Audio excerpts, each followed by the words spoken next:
ಕೀರ್ತನೆಗಳು 37ನೇ ಅಧ್ಯಾಯ 21ನೇ ವಚನವನ್ನು ನಾವು ಓದಿಕೊಳ್ಳೋಣ. ದುಷ್ಟನು ಸಾಲ ಮಾಡಿಕೊಂಡು ತೀರಿಸಲಾರದೆ ಹೋಗುವನು, ನೀತಿವಂತನು ಪರೋಪಕಾರಿಯಾಗಿ ಧರ್ಮ ಕೊಡುವನು. ದೇವರ ವಾಕ್ಯಗಳನ್ನ ಆಶೀರ್ವದಿಸು. ಇಡೀ ಅಧ್ಯಾಯವನ್ನೇ ನಾವು ಓದಿಕೊಂಡು ಬರುವುದಾದ್ರೆ ನಮ್ಗೆ ಅರ್ಥವಾಗ್ತದೆ, ಯಾರೆಲ್ಲ ದೇವರ ಮೇಲೆ ವಿಶ್ವಾಸ ಇಟ್ಟು ತಮ್ಮ ನಡತೆಯನ್ನ ಸರಿಪಡಿಸಿಕೊಂಡು ಇನ್ನು ಮುಂದೆ ಆದ್ರೂ ನಾನು ದೇವರ ಮಗನಾಗಿ ಮಗಳಾಗಿ ದೇವರ ಕುಟುಂಬದವರಾಗಿ ನಾನು ಜೀವಿಸ್ತೀನಿ ಎಂಬುದಾಗಿ ತೀರ್ಮಾನಿಸಿ ಕೆಟ್ಟದನ್ನ ನಿರಾಕರಿಸ್ತಾ ಸ್ವಾರ್ಥತೆ ಇಲ್ಲದೆ ನಿಸ್ವಾರ್ಥತೆಯಿಂದ ಯಾರು ದೇವರ ಮಾರ್ಗದಲ್ಲಿ ಜೀವಿಸೋದಕ್ಕಾಗಿ ತಮ್ಮನ್ನು ಒಪ್ಪಿಸಿಕೊಟ್ಟು ಯಾವುದೇ ಆಸೆಗಳಿಲ್ಲದೆ ಅಂದ್ರೆ ಯಾವುದೇ ದುರಾಲೋಚನೆಗಳು ಇಲ್ಲದ ಹಾಗೆ ಅವರು ದೇವರ ವಾಕ್ಯದ ಪ್ರಕಾರ ಜೀವಿಸ್ತಾ ಇರ್ತಾರೋ ಅವರಿಗೆ ಅನೇಕ ವಿಧವಾಗಿ ಹೋರಾಟಗಳು, ಶ್ರಮೆಗಳು, ಅವಮಾನಗಳು, ಕೊರತೆಗಳು ಬರುವುದನ್ನ ನಾವು ನೋಡ್ತೀವಿ. ಯಾಕಂದ್ರೆ ದೇವ್ರ ವಾಕ್ಯ ಹೇಳೋ ಪ್ರಕಾರ ಸದ್ಭಕ್ತನಾಗಿ ಜೀವಿಸ್ತೀನಿ ಅಂತ ತೀರ್ಮಾನಿಸಿಕೊಳ್ಳುವವನಿಗೆ ಅನೇಕ ಕಷ್ಟ ನಷ್ಟಗಳು ಉಂಟಾಗ್ತದೆ ಎಂಬುದಾಗಿ ದೇವರ ವಾಕ್ಯ ಹೇಳ್ತದೆ.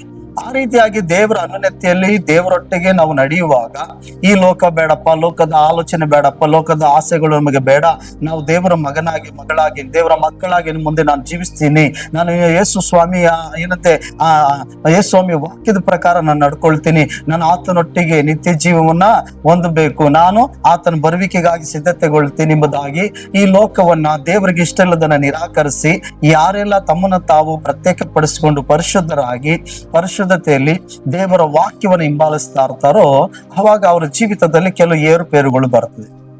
ಕೆಲವು ಶೋಧನೆಗಳು, ಶ್ರಮೆಗಳು ಬರುವಾಗ ಅಯ್ಯೋ ನಾವೇನ್ ತಪ್ಪು ಮಾಡಿದೀವಿ, ನಾವು ತಾನು ಏನ್ ಮಾಡಬಾರ್ದು ಮಾಡುದು, ನಾವು ಯೇಸುಸ್ವಾಮಿ ನಂಬಿದೀವಲ್ವಾ, ಮೊದಲು ತರ ನಾನು ಎಲ್ಲಾ ದೇವ್ರಿಗೆ ಇಷ್ಟ ಇಲ್ಲದಂತ ಕಾರ್ಯಗಳನ್ನ ಮಾಡೋದನ್ನ ಬಿಟ್ಟು ನಾನು ಮನ ತಿರುಗಿದ್ದೀನಲ್ಲ, ನಾನು ದೇವ್ರಿಗೆ ವಿಧೇಯನಾಗಿದ್ದೀನಲ್ಲ, ದೇವ್ರ ಎಂತೆ ವಾಕ್ಯದ ಪ್ರಕಾರ ನಾನು ಜೀವಿಸ್ತಾ ಇದ್ದೀನಲ್ಲ, ಹೀಗೆ ನಾವು ನಡ್ಕೊಳ್ತಾ ಇದೀವಲ್ಲ ಎಂಬುದಾಗಿ ಅನೇಕ ಪ್ರಶ್ನೆಗಳು ನಮ್ಮಲ್ಲಿ ಬರ್ತದೆ. ಆದ್ರೂ ನನಗೆ ಯಾಕೆ ಈ ಕಷ್ಟಗಳು? ನೋಡಿ, ಅವ್ರು ಅನ್ಯಾಯ ಮಾಡ್ತಿದ್ದಾರೆ, ಮೋಸ ಮಾಡ್ತಿದ್ದಾರೆ, ಇನ್ನೊಬ್ರು ತಪ್ಪು ಮಾಡ್ತಿದ್ದಾರೆ, ಎಷ್ಟು ಚೆನ್ನಾಗಿದ್ದಾರಲ್ಲ, ಅವ್ರ ಕುಟುಂಬದಲ್ಲಿ ನೋಡಿ ಅವ್ರು ಎಷ್ಟು ಚೆನ್ನಾಗಿದ್ದಾರಲ್ಲ ಅಂತ ಹೇಳಿ ನಾವು ಅವರ ಹೊರಗಿನ ತೋರಿಕೆ ನೋಡ್ತಾ ಇರ್ತೀವಿ ಹೊರತು ಅವರ ಮನಸ್ಥಿತಿಯನ್ನ ನಾವು ನೋಡ್ತಿರಲ್ಲ. ಆದ್ರಿಂದ ಅವ್ರಿಗೆ ನಮಗೆ ಹೋಲಿಸಿಕೊಂಡು ನಾವೆಲ್ಲೋ ಒಂದ್ ಕಡೆ ಕಳೆದು ಹೋಗ್ತಾ ಇರ್ತೀವಿ, ಎಲ್ಲೋ ಒಂದ್ ಕಡೆ ಕುಂದುತ್ತಾ ಇರ್ತೀವಿ, ಎಲ್ಲೋ ಒಂದ್ ಕಡೆ ನಮ್ಮ ನಂಬಿಕೆ, ನಮ್ಮ ನಿರೀಕ್ಷೆ ಕಮ್ಮಿ ಆಗ್ತಾ ದೇವರ ಮೇಲೆ ಇರುವಂತಹ ನಂಬಿಕೆ, ಆ ಒಂದು ಆಸಕ್ತಿ, ಆ ಒಂದು ಭಯ ಭಕ್ತಿ ನಮ್ಗೆ ಏನಾಗ್ತಾ ಇರ್ತದೆ, ಕಮ್ಮಿ ಆಗ್ತಾ ಬರ್ತದೆ. ಯಾಕಂದ್ರೆ ದುಷ್ಟನು ಪಕ್ಕದಲ್ಲಿ ಇರ್ತಾನೆ, ದೇವರನ್ನು ಅನುಸರಿಸುವಂತ ದೇವ ಮಕ್ಕಳು ಪಕ್ಕದಲ್ಲಿ ಇರ್ತಾರೆ. ಆದ್ರೆ ಇವರಿಬ್ಬರಲ್ಲಿ ನೋಡುವಾಗ ಈ ಲೋಕದ ವಿಚಾರಗಳಲ್ಲಿ ದುಷ್ಟನು ಅಭಿವೃದ್ಧಿ ಆಗ್ತಾನೆ ಹೋಗ್ತಾ ಇರ್ತಾನೆ ಎಲ್ಲಾ ವಿಷಯದಲ್ಲೂ ಕೂಡ.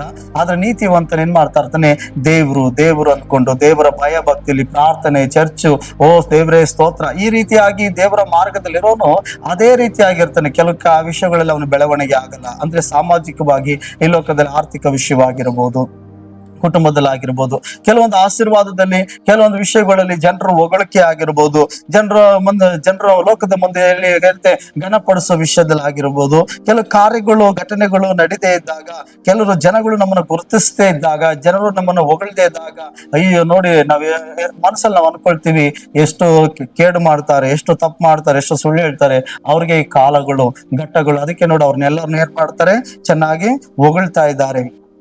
ಅವರನ್ನೇ ಸಮಾಜ ಗೌರವಿಸ್ತದೆ, ನೀತಿವಂತರನ್ನ ಗೌರವಿಸಲ್ಲ, ಸತ್ಯ ಹೇಳೋರನ್ನ ಏನಂತೆ ಸ್ವೀಕರಿಸ್ಕೊಳ್ಳಲ್ಲ, ಹಾಗೆ ಹೀಗೆ ಅಂತ ಹೇಳಿ ನಮ್ಮೊಳಗೆ ನಾವೇ ಯೋಚನೆ ಮಾಡ್ತಾ ಇರ್ತೀವಿ, ಕುಂದು ಹೋಗ್ತಾ ಇರ್ತೀವಿ. ಆದ್ರೆ ಈ ಅಧ್ಯಾಯನ ನಾವು ಓದುವಾಗ ನೀತಿವಂತನಿಗೆ ದುಷ್ಟನಿಗಿರುವಂತ ವ್ಯತ್ಯಾಸವನ್ನ ಕಂಡುಕೊಳ್ಳುತ್ತೀವಿ. ಅಲ್ಲೆಲ್ಲೂಯ್ಯ.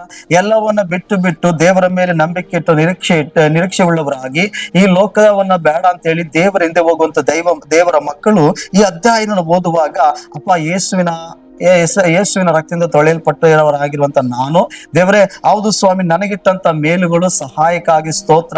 ಯಾಕಂದ್ರೆ ಕೆಟ್ಟವರನ್ನ ನೋಡಿ ನಾನು ಉರಿಗೊಳ್ಳಲ್ಲ, ಅವ್ರಿಗಾಗಿ ನಾನು ಹೊಟ್ಟೆ ಕಿಚ್ಚನು ಕೊಡಲ್ಲ, ದುರಾಲೋಚನೆಗಳನ್ನು ನಾವು ಮಾಡಲ್ಲ, ದೇವರೇ ನನ್ನ ನೀತಿಯನ್ನ ಅನುಸರಿಸ್ತೀನಿ ಎಂಬುದಾಗಿ ನಮ್ಮನ್ನು ನಾವು ಇನ್ನಷ್ಟು ಬಲಪಡಿಸಿಕೊಳ್ತೀವಿ, ಇನ್ನಷ್ಟು ನಾವು ನಂಬಿಕೆಯಲ್ಲಿ ದೃಢಪಡಿಸ್ಕೊಳ್ತೀವಿ, ಇನ್ನಷ್ಟು ನಾವು ದೇವರ ಅನ್ಯತೆಯಲ್ಲಿ ಹೋಗುವುದಕ್ಕೆ ನಮ್ಮನ್ನು ನಾವು ಒಪ್ಪಿಸಿಕೊಡುವರಾಗಿರ್ತೀವಿ ಪ್ರಿಯರೇ. ಯಾಕಂದ್ರೆ ಈ ವಾಕ್ಯ ಭಾಗವು ಆ ರೀತಿಯಾಗಿ ನೀತಿವಂತರಿಗೂ ಅನೀತಿವಂತರಿಗಿರೋ ವ್ಯತ್ಯಾಸವನ್ನ ತಿಳಿಸ್ತಾ ಹೋಗ್ತದೆ. ಹಾಗಾದ್ರೆ ನಾವು 21ನೇ ವಚನದಲ್ಲಿ ನಾವು ಓದಿಕೊಂಡ ವಾಕ್ಯದ ಪ್ರಕಾರವಾಗಿ ದುಷ್ಟನು ಸಾಲ ಮಾಡಿಕೊಂಡು ತೀರಿಸಲಾರದೆ ಹೋಗುವನು, ನೀತಿವಂತನು ಪರೋಪಕಾರಿಯಾಗಿ ಧರ್ಮ ಕೊಡುವನು.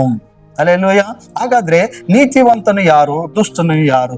ಒಂದು ವೇಳೆ ಈಗ ನಾವು ನೋಡ್ತೀವಿ ಲೋಕ ರೂಢಿಯಾಗಿ ನಾವು ವಾಕ್ಯದಲ್ಲಿ ನೋಡ್ತೀವಿ ದುಷ್ಟನು ಯಾರಪ್ಪ ಅಂತ ಹೇಳುವಾಗ ಒಬ್ಬ ಕುಡಿಯೋನು ಅಥವಾ ಕೆಟ್ಟ ಕೆಲಸ ಒಂದು ತಂಬಾಕು ಹಾಕೋನು, ಎಲಡಿಕೆ ಹಾಕೋನು, ಅಥವಾ ಇನ್ಯಾವುದೋ ರೀತಿಯಾದಂತ ಬೀಡಿ ಸಿಗರೇಟು ಅಥವಾ ಯಾವುದೋ ಒಂದು ಪಾಪದ ಕಾರ್ಯದಲ್ಲಿ ಇರುವಂತ ವ್ಯಕ್ತಿಯನ್ನು ನಾವೇನಂತೀವಿ ದುಷ್ಟ ಅಂತ ಹೇಳ್ತೀವಿ. ಇಲ್ಲ, ದುಷ್ಟನು ಯಾರು ಅಂತಂದ್ರೆ ಯಾರು ಯೇಸುವಿನ ಬಗ್ಗೆ ಕೇಳಿ ಯೇಸುವಿನ ಬಗ್ಗೆ ತಿಳ್ಕೊಂಡು ಆತನ ನಂಬದೇ ಇರ್ತಾನೋ, ಯಾರು ಯೇಸುವನ್ನ ಸ್ವಂತ ರಕ್ಷಕನಾಗಿ ಅಂಗೀಕರಿಸ್ಕೊಳ್ಳಲ್ವೋ, ಯಾರು ಯೇಸುವಿನ ಅನ್ಯೋನ್ಯತೆಯಲ್ಲಿ ಇರುವುದಿಲ್ಲವೋ, ದೇವರ ವಾಕ್ಯದಲ್ಲಿ ನಡೆಯುವುದಕ್ಕಾಗಿ ಜೀವಿಸದೆ ದೇವರಿಗೆ ವಿರೋಧವಾಗಿ ಆತನ ಬಗ್ಗೆ ತಿಳಿದು ಕೂಡ ಆತನಿಗೆ ವಿರೋಧವಾಗಿ ಜೀವಿಸಕ್ ಹೋಗ್ತಾನೋ ಆ ಪ್ರತಿಯೊಬ್ಬ ವ್ಯಕ್ತಿ ವಿರೋಧಿ ಆಗಿರ್ತಾನೆ.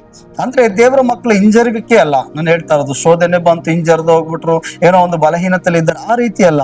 ಆದ್ರೆ ದೇವರ ಬಗ್ಗೆ ಸತ್ಯ ದೇವರನ್ನ ತಿಳಿದು ಕೂಡ ಕೆಲವರು ದೇವರನ್ನ ವಿರೋಧಿಸ್ತಾ ಇರ್ತಾರೆ. ಯೇಸುಸ್ವಾಮಿ ಬಗ್ಗೆ ತಿಳ್ಕೊಂಡು ಕೂಡ ದೇವರನ್ನ ನಂಬದೇದವರು ಇದ್ದಾರೆ. ಯೇಸುವಿನ ಬಗ್ಗೆ ಸುವಾರ್ತೆ ಕೇಳಿ ಯಾರೆಲ್ಲ ದೇವರ ನಂಬಲ್ವೋ ಇವರೆಲ್ಲ ದುಷ್ಟರಾಗಿರ್ತಾರೆ. ಅರ್ಥ ಆಯ್ತಾ? ಯಾಕಂದ್ರೆ ಸತ್ಯ ದೇವರೆಂಬುದಾಗಿ ತಿಳ್ಕೊಂಡು ಕೂಡ ದೇವರನ್ನ ಆರಾಧನೆ ಮಾಡದೆ ಅವ್ರನ್ನ ಬಿಟ್ಟು ಹೋಗಿ ದೇವರಿಗೆ ವಿರೋಧವಾದ ಕಾರ್ಯಗಳನ್ನ ಮಾಡುವರೆಲ್ಲರೂ ದೇವರಿಗೆ ವಿರೋಧವಾಗಿ ಜೀವಿಸುವವರೇ ದುಷ್ಟರಾಗಿರ್ತಾರೆ. ಆದ್ರಿಂದ ವಾಕ್ಯ ಹೇಳ್ತದೆ, ದುಷ್ಟನು ಸಾಲ ಮಾಡ್ಕೊಳ್ತಾನೆ ಆದ್ರೆ ತೀರಿಸ್ಲಿಕ್ಕೆ ಆಗಲ್ಲ. ದುಷ್ಟನು ಕೆಲವು ರೋಗದಲ್ಲಿ ಬೀಳ್ತಾನೆ ಆದ್ರೆ ಹೊರಗಡೆಯಿಂದ ಬರಕ್ಕಾಗಲ್ಲ, ಅದ್ರ ಗುಣ ಹೊಂದಕ್ಕಾಗಲ್ಲ. ದುಷ್ಟನು ಕೆಲವು ಇಕ್ಕಟ್ಟುಗಳಿಗೆ ಒಳಗಾಗ್ತಾನೆ, ಬಟ್ ಅದರಿಂದ ಹೊರಗಡೆ ಬರುವಂತ ಮಾರ್ಗಗಳು ಆಲೋಚನೆಗಳು ಅವನಿಗೆ ಗೊತ್ತಾಗಲ್ಲ.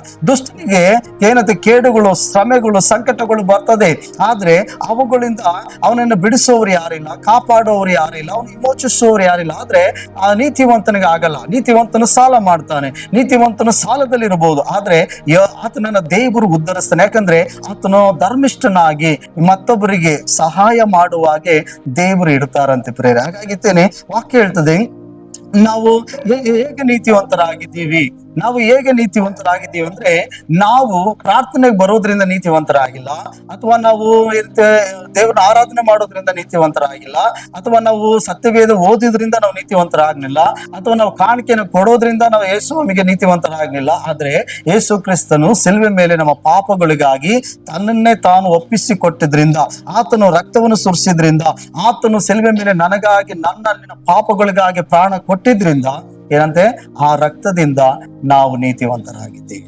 ಹಲ್ಲೆಲೂಯಾ.